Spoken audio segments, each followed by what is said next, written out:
Olá, meus queridos irmãos e irmãs. Nesta terça-feira quero partilhar com vocês um pouco da minha reflexão para o texto que a igreja nos propõe no dia de hoje. O texto é retirado de São Lucas, no capítulo 6, versículo de 12 a 19. É o texto onde nós vemos o chamado dos apóstolos para junto do Senhor. Jesus, então, dentre os vários e muitos discípulos que ele tinha, ele escolhe 12 para ficarem mais próximo dele.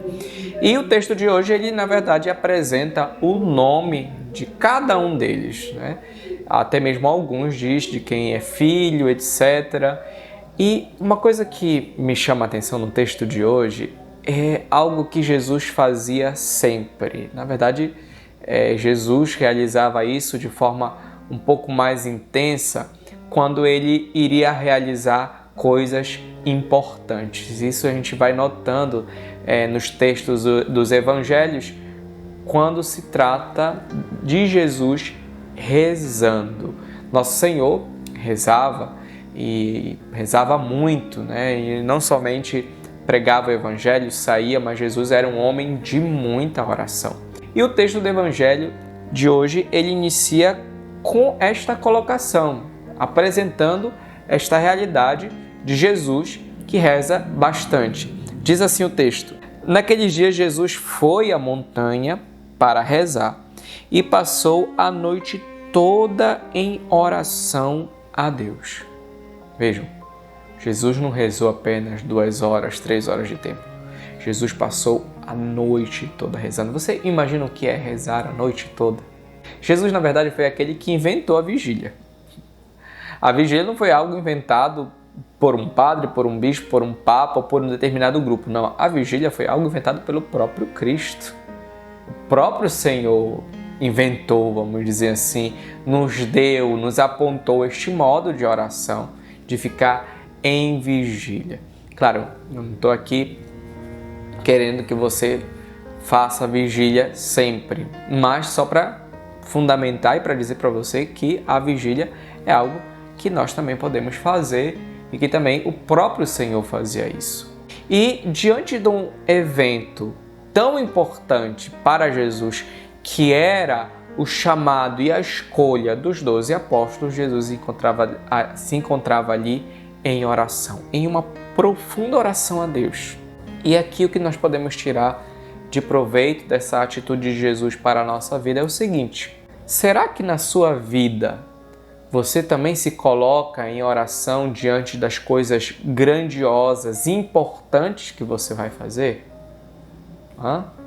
Será que você costuma rezar antes de fazer uma prova, antes de levar o seu currículo para aquele emprego, para aquela loja, para aquela empresa ali? Será que você faz uma oração no momento que você vai fazer o plantio da sua roça ou do seu pimental? Será que você reza até mesmo quando você vai realizar, de repente, a compra de alguma coisa ou fazer algum negócio importante na sua vida? Será que você costuma rezar diante disso? Será que você costuma rezar quando, aqui os jovens, né? Quando você vai pedir uma pessoa em namoro? Sim, rezar antes, para saber se aquilo é de Deus, para saber se aquilo ali é vontade de Deus, para que Deus também abençoe também aquele relacionamento. Talvez alguns de vocês, né, nem se recordem disso, estejam assim um pouco que, poxa, é verdade. Eu não costumo rezar diante daquilo que é importante na minha vida. Eu na verdade, em muitas situações da minha vida, inclusive, até mesmo antes da missa, eu rezo e peço a Deus que aquela missa seja frutuosa para as pessoas. Eu estou contando um segredo aqui meu, mas eu faço isso. Eu rezo. A missa já é uma oração, né? Por excelência, é a oração das orações.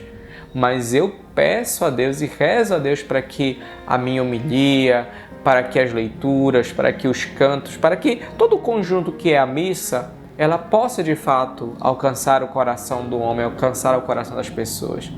Às vezes nessa oração eu rezo o terço antes da missa, rezo o rosário, entendeu? Rezo também de forma espontânea, pedindo a Deus que abençoe ali aquele momento, que seja um momento frutuoso. Por quê? Porque para mim celebrar a missa é algo importante. Às vezes, numa visita pastoral que eu vou fazer em alguma comunidade, no dia seguinte, no dia anterior da visita daquela comunidade, eu já estou rezando por aquela comunidade, já estou rezando pela minha viagem, tudo aquilo que a gente vai enfrentar. Enfim, por quê? Porque eu acolho aquilo ali que eu vou fazer como algo importante para mim e para o outro. Então, você também, dentro da sua vida de comunidade, dentro da sua família, dentro da sua igreja, você é convidado também a rezar por aquilo que você julga como importante. E até mesmo que você ache que aquilo ali não é importante, mas dê uma olhadinha para ver se de fato não é importante. Ó. Será que você, que é coordenador da sua comunidade, do conselho da sua comunidade, ou de alguma pastoral, de algum movimento, você reza para que a sua ação, para que o seu desempenho, para que o seu serviço seja frutuoso para os teus irmãos e para a tua comunidade? Será que você reza antes de assumir algum cargo? Será que você reza antes de aceitar algum emprego? Nós devemos tomar essa consciência, sabe? Porque às vezes a gente acaba, eu não estou aqui, claro, condenando e nem amaldiçoando ninguém, mas às vezes as coisas dão errado na nossa vida porque a gente não reza. A gente pouco reza. Porque às vezes aquele emprego não foi bom, não está sendo bom porque antes eu não rezei, não entreguei a Deus, não pedi a Deus para que fosse algo bom. Às vezes até mesmo antes de sair em casa para ir para o meu emprego, para ir para a minha escola, para a minha faculdade, para ir para o meu trabalho na roça, às vezes eu não rezo, porque eu não vejo aquilo ali como é importante. E às vezes acontecem as coisas, né? Eu saio reprovado naquela prova, no meu trabalho às vezes acontece algum acidente, alguma situação constrangedora comigo, né? Não sei, na igreja às vezes acontece também alguma situação assim não muito boa, enfim. Porque às vezes eu esqueço e deixo de entender que aquilo ali é algo bom para mim. Por isso, eu queria convidar você, meu irmão, minha irmã, a olhar diferente para aquilo que você vai fazer. A começar a se preparar melhor, espiritualmente, sim. Comece a se preparar melhor para você fazer aquilo ali. Que você vai ver como as coisas elas vão acontecer de forma diferente. Né? Como você vai ficar mais tranquilo diante de algumas situações. Você vai perceber o Espírito Santo de Deus agindo na sua vida ali naquele momento. Né? Eu sempre digo aqui na paróquia, nas homilias, a gente precisa trazer Deus para a nossa vida, sabe? Todo dia, em todo momento, trazer Deus para a nossa vida. E de que forma a gente traz Deus para a nossa vida? Através de sinais, um crucifixo que eu uso, um texto que eu uso, uma camisa de Nossa Senhora ou de sei lá o que, né? Esses objetos, esses sacramentais que podem ser abençoados pelo padre, né? Mas também quando eu começo também a rezar diariamente, a todo momento. Eu escutava uma frase de Santo Agostinho há uns dias atrás que dizia o seguinte, que rezar é desejar Deus. Rezar é desejar Deus. Então, passar o dia desejando Deus é como se estivesse passando o dia rezando. É claro que aqui isso não substitui, obviamente, a nossa oração de ficar parado, pegar o nosso texto, pegar a nossa Bíblia, ou ir para uma missa, enfim, para um grupo de oração e rezar. Não substitui, obviamente. Tá? Porque tem gente que pode escutar essa frase e dizer, então eu já rezei o dia todo, então será que você já rezou mesmo? Né?